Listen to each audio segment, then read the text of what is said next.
Hey guys, it's Ballsy here, and today we're going to be doing the second part of What If Goku Had the Sharingan. So I thought, since of the great support saying if I got 11 likes I'll do a part 2, and getting 27 by the time of this recording, being 4 hours after the first part, I just thought I'd double upload. For me, I might upload it on the next day, but for you, since most of my viewers are in America, it will likely be in the same day. So let's get into the video.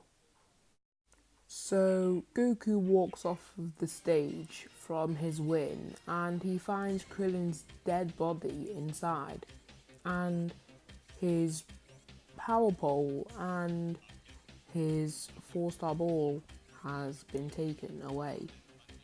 So he can't believe this, and his hair rises as he stands. So Tambourine takes all of the sheets for the tournament participants, and Goku reveals a Sharingan and jumps to Tambourine before his escape. Goku hasn't lost as much energy as before, since he has managed to use all of his great techniques and secure his win much easier. So now he is pretty much equal to Tambourine. Goku shoots an energy wave straight at Tambourine and pushes Tambourine out of the hut. Goku powers up and creates a clone. He shouts, "Clone combo!" He zooms to Tambourine, but his clone deactivates, and so does his Sharingan, since he has used most of his chakra for the day. So Tambourine is losing as Goku is being fed some chakra that he doesn't know about. But Tambourine manages to make his slight escape with a 4-star ball as well. His eyes turn back to black from switching between black and red, as we know. And Goku says, "I need a sensu bean. Yamcha, anyone!" Nobody has any sensu beans, and Goku snatches the Dragon Radar and takes the Flying Nimbus. He feeds the Flying Nimbus with some chakra, so it manages to go even faster than it normally does. Goku zooms and catches up with Tambourine in a few mere seconds, and they are both airborne. He then jumps from the Flying Nimbus onto Tambourine to disrupt his flight, and he slowly starts his descent to ground. So Tambourine hits land hard, and Goku controls his chakra flow, and then he creates 2 clones by his side with increased speed by 50%. With increasing their speed by half, Goku has a drawback of this. Goku is completely immobile at the moment, and they both zoom to Tambourine, and hopefully they can take him down and take the Dragon Ball. Goku isn't controlling them, but he is feeding them with invisible lines of chakra to increase their power as well. Goku manages to set down Tambourine and stops him from leaving. Fortunately, Goku lets go of the clone, so Tambourine tries to fly away, but Goku blasts him back down and walks up to him. This is for Krillin. He completely blasts Tambourine to ash and destroys the sheets of paper with all the tournament participants with it as well. He then picks up the 4-star ball and takes the Flying Nimbus to get back to his friends. But then he goes back to the forest because he smelt fish just before he left. He is drained of most of his chakra. Then he eats the fish that Yajirobe has been cooking, and all of his chakra and ki restores after a few hours. King Piccolo realizes he is perished and waits for the perfect moment to strike, since he knows Goku's strength now. Goku hangs out with Yajirobe for quite a while, but about 2 days, but it feels like a while since he's doing extreme training with trying to perfect his new explosive Kamehameha jutsu. So he has made the ratio of chakra and ki 8-2, which will make the attack and technique much stronger, but it does strain him multiple times more than normal. So he will not do the 8-2 ratio, since he could actually die. So Goku now has a power level of 210 from this hard training, and his jutsu isn't as imperfect as before, but it obviously is far from perfect still. So Symbol lands in the forest of Yajirobe and says, "I have been sent by my father, King Piccolo, and I will be retrieving that Dragon Ball. Thank you very much." Goku says, "I have to fight him, Yajirobe. I need to see about my new technique. I need to see how perfect it is." So Yajirobe manages to guard him as Goku puts his hand down and starts to charge his explosive Kamehameha technique.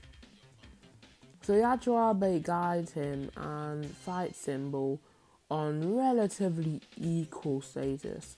Goku shouts, "I'm ready!"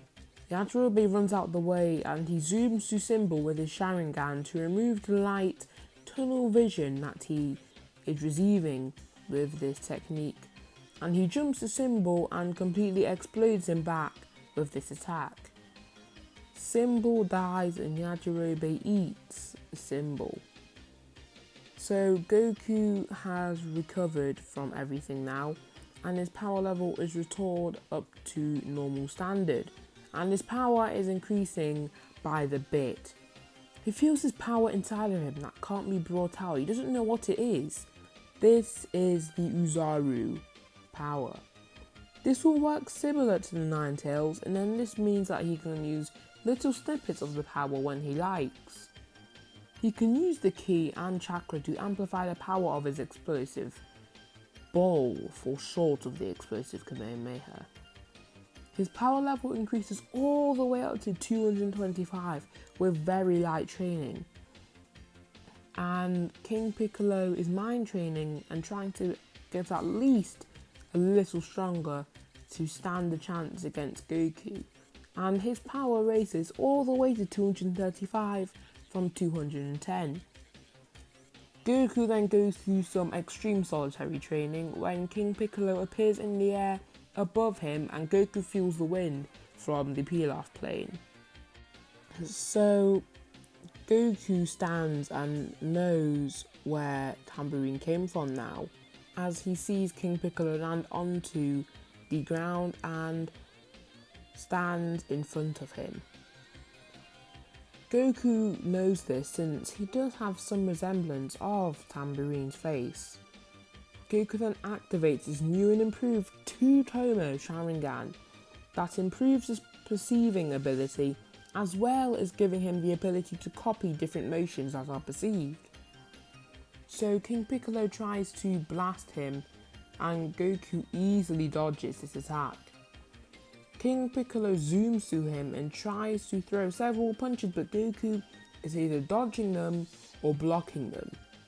This isn't looking good for King Piccolo at the moment, but King Piccolo tries to pull through and isn't as successful with this execution. Goku isn't showing any sign of losing energy because he has opened the gate to the power of the Uzaru now. This means that he can use it in the day, but he can't use it with that much power. To make it more useful for Goku, we will make the Uzaru power 30 times and not just 10 times to make it much more powerful and more useful for Goku in the future. So Goku is feeding himself with chakra when he loses some, just to keep himself at his normal level and hold himself off against King Piccolo. So King Piccolo takes off his cape and powers up to the absolute maximum that he can reach. So his power level reaches his ordinary 235. So this means that he is a little stronger than Goku. King Piccolo then tries to use the Super Demon Wave, but Goku backs it up with a chakra enforced force field to block it from hitting him and obviously getting himself hurt. So Goku then creates 5 clones to finish the fight off. So they all swarm King Piccolo, and Goku has to stay immobile as he is feeding them all with Uzaru Ki and Chakra. This makes their individual power levels about 250. So that means this gives King Piccolo an extremely hard time, and he can't hold them back. He has to find a way for these people to disappear. King Piccolo then sees that Goku has lost his vision, hearing, and movement, including all the rest of his senses. So he goes for the main Goku. He can only see Chakra and gets hit by King Piccolo, then the clones disappear, since he doesn't know where King Piccolo is because King Piccolo doesn't have any Chakra. Goku gets his senses revived and he makes his stance with a surprising injured leg. Goku then uses the power of perception and copying to his advantage and copies the attack of the Super Demon Wave and hits King Piccolo.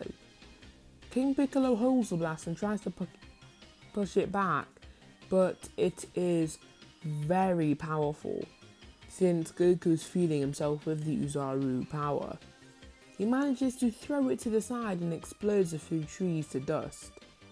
And he is panting quite hard. But then King Piccolo gets hit by a barrage of punches. Then the 5 clones reappear to help Goku once again. So King Piccolo almost dies from all of this strain and pain coming from these clones. King Piccolo knows his body will be out of the question for a while after he uses this last resort, the super explosive wave.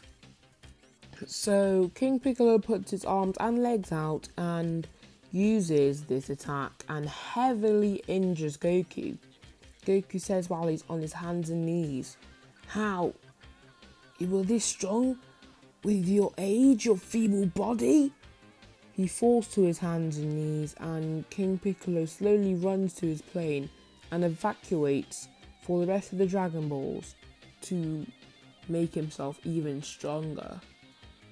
Goku can barely stand and he eats a sensu bean to restore his power all the way to 240 since he has been heavily injured.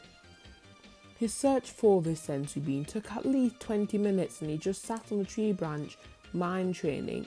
All of his friends are really scared to see where Goku is, and Goku was just training with his Sharingan because he thinks that there is a step up from this, because he just had a step up now, so this probably isn't the full power of the Sharingan. He then starts to bond with the Uzaru power that he wields and starts to train with it and manages to use more and more through the days of his training. And King Piccolo is finding a perfect way to strike against Master Roshi and return to his youthful body. So I hope you guys enjoyed this part, and please like and put in the comments if you liked this series. If this video gets to 15 likes, then I will do a 3rd part soon. Also, I will be redoing the first part of What If Goku and Vegeta Were Brothers, the 2nd part, and the 3rd part, since they are extremely flawed and don't really have the detail that it should, since I was much younger then. So I'll see you in the next video.